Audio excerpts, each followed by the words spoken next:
السلام علیکم۔ کیا حال ہے سبھی میرے سننے والوں کا؟ امید کرتی ہوں آپ سب خیریت سے ہوں گے۔ اللہ پاک آپ کو اپنے گھروں میں خوش اور امان میں رکھے۔ جی، آج ہم بات کریں گے بیوی کے حقوق کے بارے میں۔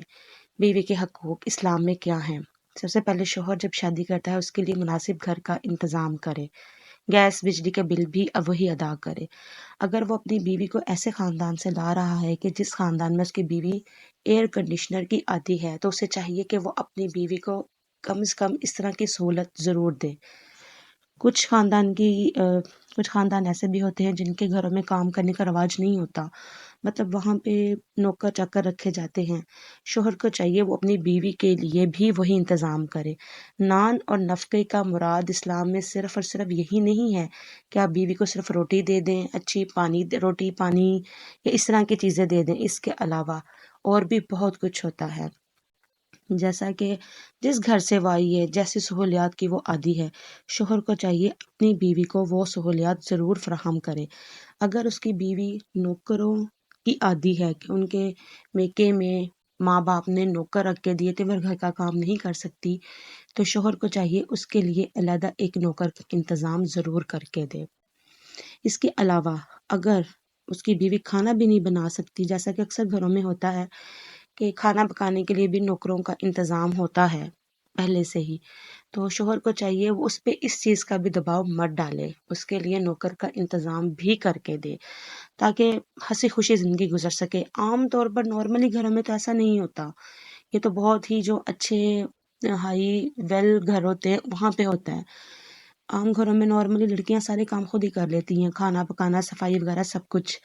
اس لیے کہتے ہیں جب آپ شادی کریں تو اس سے پہلے اپنی جیب کو ضرور دیکھیں۔ بعض لوگ ہوتے ہیں جب رشتہ کرتے ہیں ان کا وہ حساب ہوتا ہے کہ دکان تو پکوڑوں کی، بات کروڑوں کی، مطلب بات تو وہ ایسے کر رہے ہوتے ہیں جیسے پتہ نہیں وہ کتنے رئیس ہوتے ہیں، چاہے ان کے پلے کچھ بھی نہ ہو۔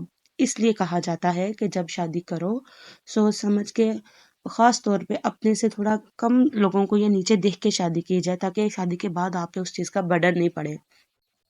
آپ رشتہ ازدواج خوش اسلوبی سے نبھا سکیں، بجائے کہ اگر وہ آپ پہ برڈن ہی بن جائے گا تو ظاہری بات لڑائیاں جھگڑے اور فساد ہی ہوں گے نا، اور کیا ہوگا۔ اس کے علاوہ شوہر کو یہ بھی دیکھنا چاہیے کہ اس کی بیوی کن کن سہولیات کی عادی ہے۔ اگر آپ گھر نہیں دے سکتے بیوی کو علیحدہ تو کم سے کم آپ اس کو ایک کمرہ تو ضرور اچھا دیں، کمرہ سپریٹ باتھ روم، اس کی سہولیات کے مطابق، اس کی ضروریات کے مطابق۔ اب بعض گھروں میں یہ بھی دیکھا جاتا ہے کہ بیوی کمرے میں بیٹھی ہوتی ہے تو دیور آ جاتا ہے، اس کا دیور اس لڑکی کا بغیر دروازہ نوک کیے اندر آ جاتا ہے، جو کہ سراسر اسلام میں بے پردگی ہے۔ وہ کس حالت میں بیٹھی، کس حالت میں نہیں بیٹھی، اگر وہ آگے سے اس چیز کا اعتراض اٹھائے تو 100 باتیں کی جاتی ہیں۔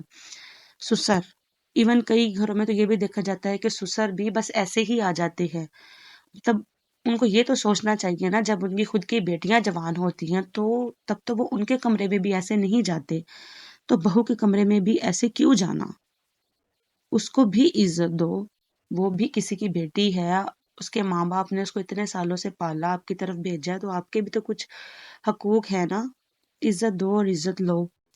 اور اگر ایسی مطلب صورتحال بن جاتی ہے کہ سسر بھی اٹھا کے منہ اندر چلے جاتے ہیں، دیور بھی بغیر دروازہ نوک کیے چلے جاتے ہیں، تو اس صورت میں آپ کو چاہیے کہ آپ کی بیوی وہاں پہ نہیں کمفرٹیبل، آپ اس کے لیے علیحدہ گھر کا انتظام کریں۔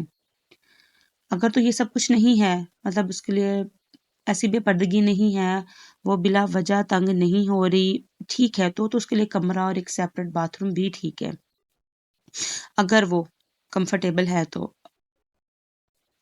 مطلب اس پہ بیجا ظلم نہیں کیا جائے۔ اب بعض دفعہ یہ بھی دیکھا جاتا ایک بھابھی ہوتی ہے، 5 دیور ہوتے ہیں، پانچوں کا وہ کھانا بھی بنا رہی ہے اکیلی، کپڑے بھی دھو رہی ہے، صفائیاں بھی کر رہی، سب کچھ کر رہی ہے، تو دیکھے نا ظلم ہے۔ جب ایک شوہر داماد بنتا ہے وہ کتنا جا کے گھر میں کام کرتا ہے اپنے سسرال کے، اس کو تو عزت ہی ملتی ہے نا۔ اس طرح آپ کا بھی کام ہے کہ آپ جو اسلام کہتا ہے آپ اپنی بیوی کو عزت دو، عزت کرو اس کی، اس پہ اتنا ظلم نہیں کرو۔ بھئی ایک نوکر رکھ دو، صفائیاں کر لے، وہ کھانا پکا لے، اس طرح کوآپریٹ کر کے زندگی گزرتی ہے، جو ہمارا اسلام بتاتا ہے۔ ہمارا اسلام اتنا مشکل نہیں ہے، بس ہم لوگوں نے مشکل بنا دیا ہے۔ اور دوسری بات، اسے ذہنی ٹارچر مت کیا جائے، بات بات پہ اس کو